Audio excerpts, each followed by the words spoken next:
Hello, everyone. My name is Alice Mukashaka, and I am from. And today, I'm so delighted to be representing other young people on this global stage.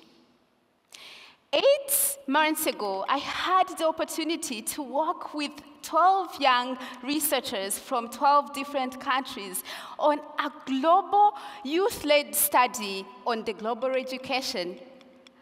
The report is called the By Us for Us, and today we'll be representing the key findings from the report. So, ladies and gentlemen, without further ado, please sit up and pay attention and let's watch the video from the report findings. Education. It's the key to unlocking opportunity for young people all over the world. But for far too long, our global education system has been letting young people down. Now, young people all over the world are demanding change.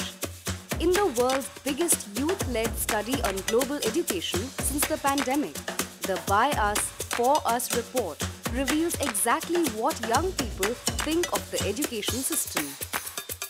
12 young researchers examined data from thousands of young people across the world. They conducted interviews and focus groups to get a deeper understanding of young people's perspectives too. What they found was an education system that is outdated and one that is failing to prepare young people for the world of work. 40% of young people surveyed feel that the education they receive is poorly aligned with the work opportunities available. Instead of providing them with what they need to earn a living, like communication skills and how to run a small business, schools are stuck on traditional teaching methods like memorizing textbooks. Young people have a diverse range of career aspirations, and not all of them are about financial security.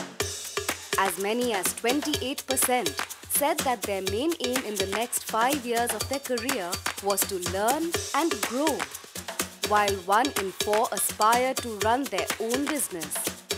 But only the most privileged are able to access careers that match their aspirations. When it comes to shaping education policy, young people feel at best ignored and patronized, and at worst, silenced and shut down. While nearly a third said they felt motivated to take action, 2/3 said they felt ignored by policymakers. Finally, the pandemic exposed a brutal digital divide. Young people were far more likely to have had their education disrupted if they lacked access to a reliable internet connection. Motivated to act, the Make Education Work campaign was launched. The campaign has reached millions of young people all over the world, ready to share their ideas to make education work. Their demands to world leaders are clear. Fix the education system so that young people have the practical skills they need for the workplace, equal access to a wide range of career paths, and a seat at the table in shaping education policy. Now you've heard from young people about what they need.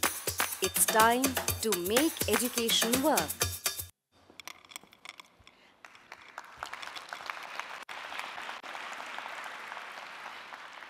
Thank you so much. It's really clear that young people are very articulating that we need to make education work.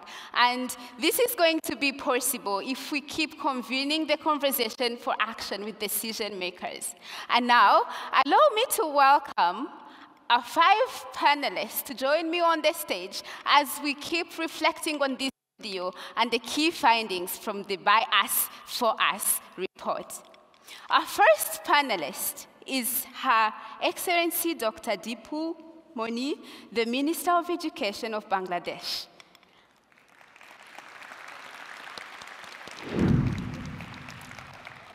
Our second panelist is Timen Roosboom, the Ambassador for Youth, Education and Work at the Netherlands Ministry of Foreign Affairs.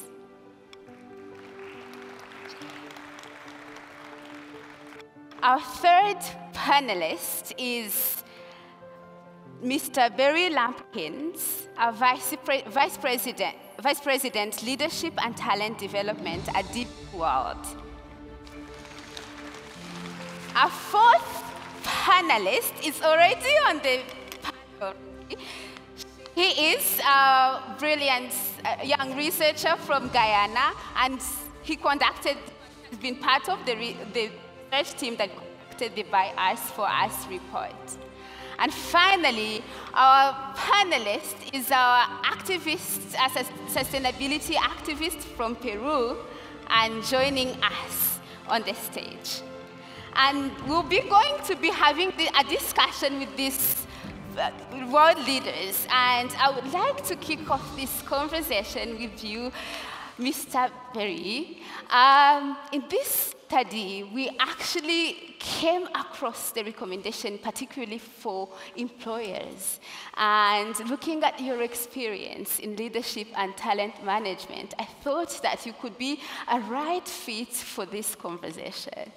And some of the key recommendations that came up for employers is that employers need to develop policies and structure that accommodate the growth and development of young employees.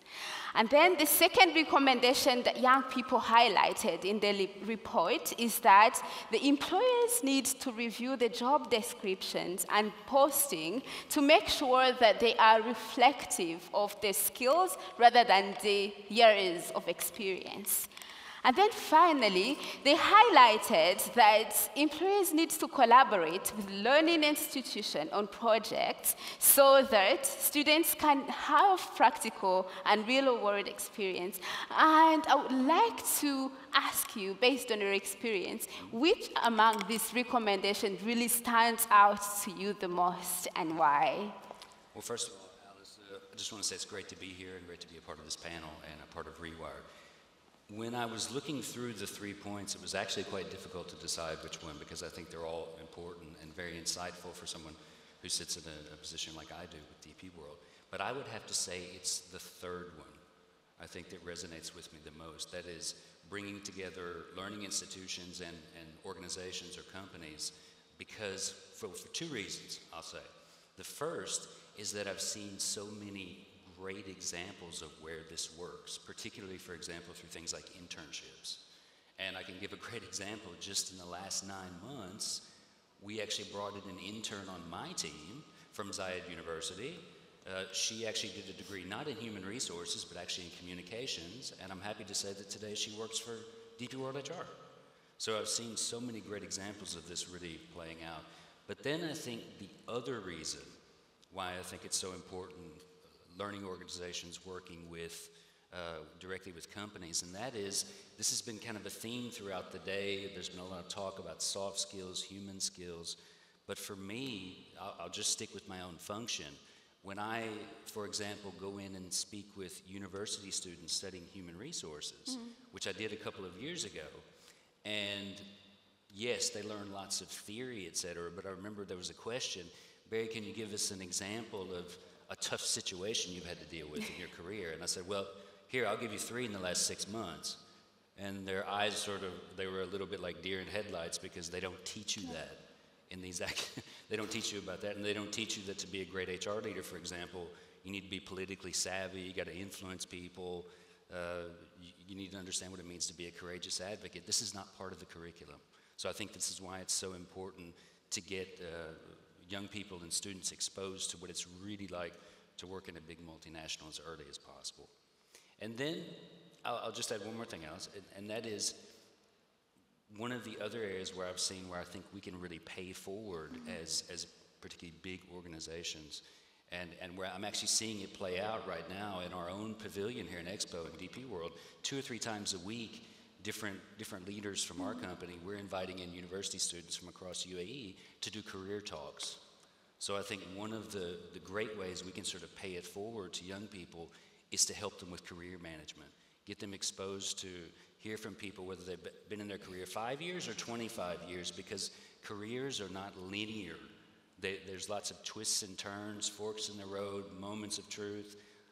For most people, lots of successes, but also a lot of setbacks. And I think if if I could turn the dial back, I would love to be exposed to more people like that when I was younger, to hear about not only what's went really well, but also where they sort of made mistakes, but most importantly, what did they learn from that? So I think that's kind of my take, Alice. But actually, I have a question for you. Go ahead. So in doing all this research, was there one key insight or maybe something that you took away from it that really surprised you? Yeah, of course they are. When we were conducting this research, we saw that actually education is a global concern, and most of the questions you find in the US, in Africa, and Europe, they're quite similar. Young people highlighted that the curriculum is not quite aligned with what the World of Work is looking for. So I was really surprised because it keeps coming, and I believe that's why we're here, to make sure that at least we're having this conversation to make education work. And maybe let's see if we could, because we had so many stakeholders in this research, and some of the key recommendations, again, we came up with are for decision makers, and that's why I'll hand over to Mahendra Pagwar to take it away with Her Excellency the Minister. Thank you very much, Alice. Your Excellency, first of all, let me start off by saying thank you very much for joining us in this conversation that is much needed in today. Let me begin by saying that young people like myself, we have been pushing for our voices to be heard, and part of the summit is the reality for that.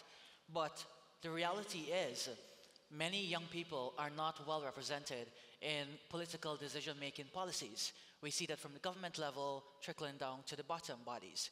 And we see more representation in civil organizations. What do you think of the recommendation to have a status quota for young people to be part of political decision-making bodies so that we see more youth inclusivity and we see better policies for young people like myself? Wonderful. Let me begin by saying that I'm really, really happy to be here and listening to all the things that great leaders have been saying. Our Adonis, what he said, and the beautiful poem that we heard. I am absolutely, totally in agreement with you that young people's voices must be heard, and they must be part of the decision-making process. I come from a country where 2/3 of our population, they're under the age of 30. And so they're in the decision-making process, they're in the politics, they're everywhere. And when I'm doing my party work, I'm surrounded by people who are very, very young. Even there are many cabinet ministers who are quite young. And so we get to hear their voices all the time, but it's always good to have them formally in the decision-making process so that their voices are heard. I mean, not every country has a population scenario like ours, where out of every 3 persons, 2 are very, very young. So we get to hear it very naturally. And if you look at our history, the way we progress, we are a very young nation in terms of our independence. It's only 50 years. We're celebrating 50 years of our independence. And all our movements for our rights, each one of them, whether it was for our language, for our independence, for democracy, for rights of the students, safety on the roads, anything that you talk about, abolishing all kinds of quotas in university education or for jobs. I mean, in every movement, they were all headed by or led by very young people. So we are very used to listening to the young voices, and that is why not only we haven't started this whole new curriculum thing or the way we deliver our education bringing about changes in that after the pandemic, but we started it before that because we see that there is a mismatch between the expectation of the young people and the employers. We're talking about, I just heard about soft skills. So our education system traditionally did not teach that. And it was more like learning by rote. So no experiential learning, no learning by doing, no learning to learn. And so we're changing the whole, there's this paradigm shift in the whole learning process, the way we are going to deliver our education and how children will be learning how to apply the knowledge that they gain. And it's not just knowledge, but it's knowledge, very importantly, the skills, including the soft skills, and the attitude, the right kind of attitude, but more importantly, also the values. Because in a society like ours, it's everywhere, I guess, it's the same. You are a very, very knowledgeable person, very skilled person, but if you don't have humanity, don't have honesty and integrity, you don't have tolerance, it's going to be a difficult world if the young people do not grow up with these values. So we are combining all that and coming up with the new education whole curriculum and delivery system. And this is thanks to our young people. We have tried to talk to them, tried to learn from them how they want their education to be, how they want to be prepared for the 21st century challenges, how they want to be prepared for the fourth industrial revolution. We couldn't take advantage or couldn't benefit from the previous three industrial revolutions, but this one we cannot afford to miss.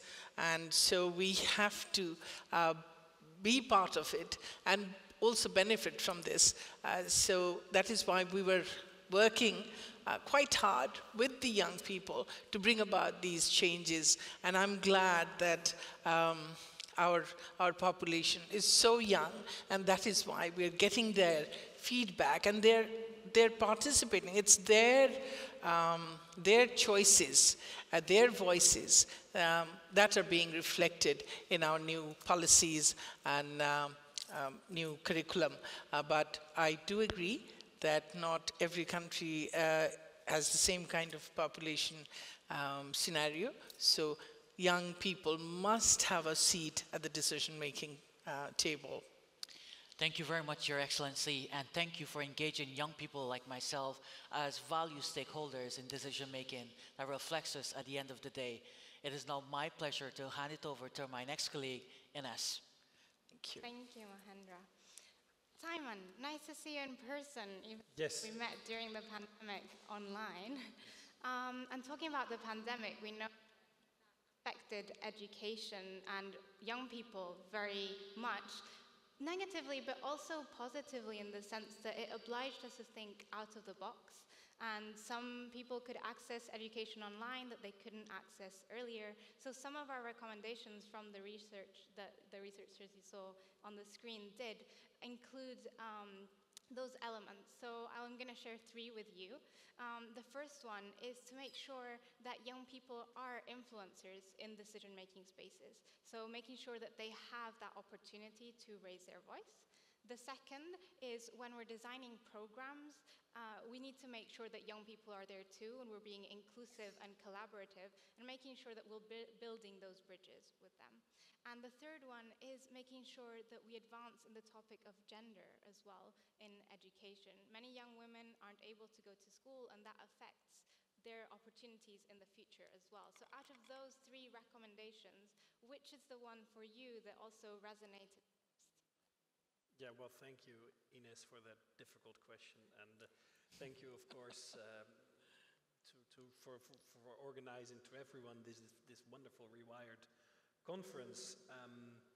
You know, your report, you're actually saying that was also positive recommendations in there, which is true, but I do have to say, of course, your report was quite serious. I mean, there were quite some remarks, we just saw the summary there, about youth not being heard, about education being outdated, which really hit home. I mean, that is quite something. It might not be new, but to hear it from young people themselves is essentially what is the most important thing. So really thank you for doing that research as well. For me, working at the Ministry of Foreign Affairs of the Netherlands, investing in education, in skills, and in jobs, and in youth is very important.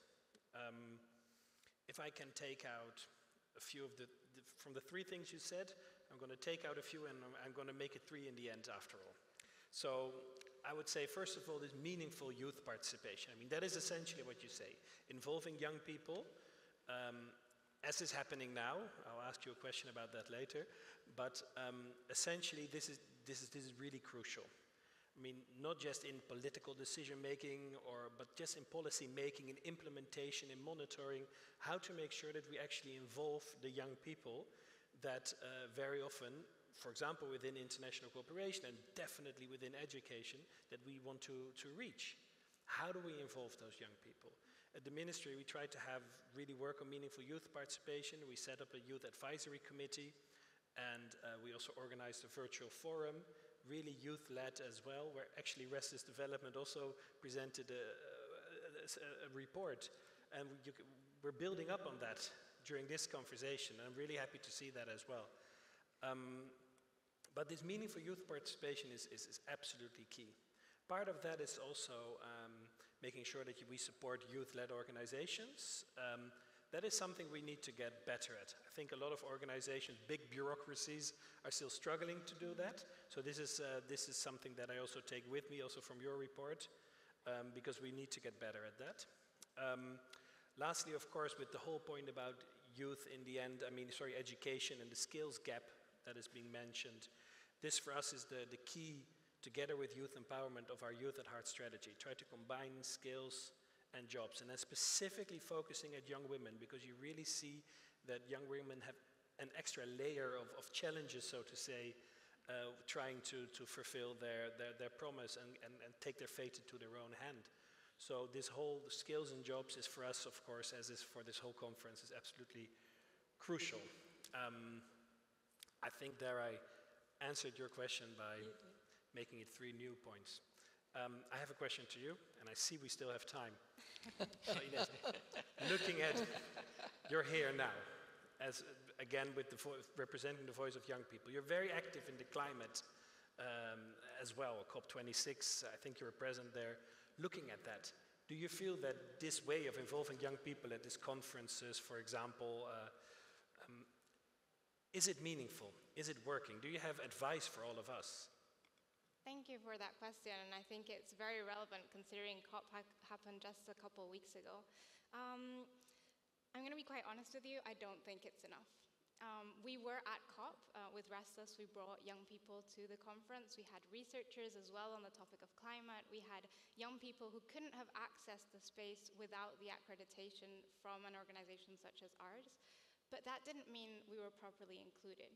We could be in the venue. It didn't mean we could have the right conversations. And even those of us that were in the venue were representing all that missing majority that couldn't make it to COP. All those young people, and we knew a few that were refused their visas or didn't get them in time, or young people who didn't have access to the funding to get to those spaces. And those that got to those spaces found themselves on panels tokenistically represented as, oh, this is a young person. It's not necessarily someone that's there because of their expertise. That's not what people see. They see them as a young person in a particular space with other important people. So I think there are strides being done, and the fact that we have a panel here today with young decision makers is very important, that we can have these genuine conversations. It goes beyond the panels that we have, and then the conversations that we can have inside rooms or in emails, or then building projects together as we're recommending today. So whether it be in the climate space, in the education space, I think those genuine conversations are what we need, and being represented in events isn't enough. It's what happens after that that's what's important. So that would be my challenge to everyone. What are we going to do together? And I can see the time, so I'll pass it back to Alice to close. Thank you so much. Thank you so much all for being such engaging and giving us your reflection on these recommendations. And actually, as we conclude, young people developed a curriculum for change that we want to share with you. It actually have the 3 key demands they are looking for, and mainly they are practical skills for the workplace, equal access to the range of careers, and a seat at the table in shaping policies.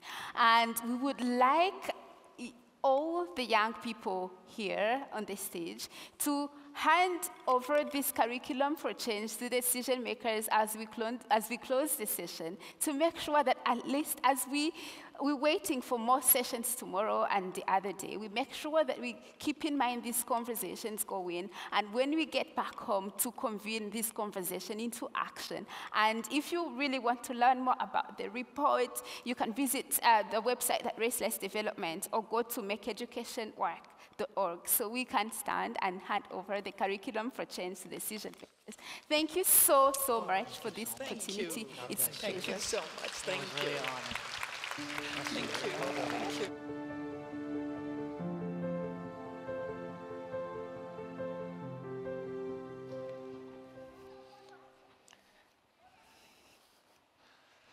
Ladies and gentlemen, our thanks to Alice and to all of our wonderful speakers on the stage. Can we have it one more time of you?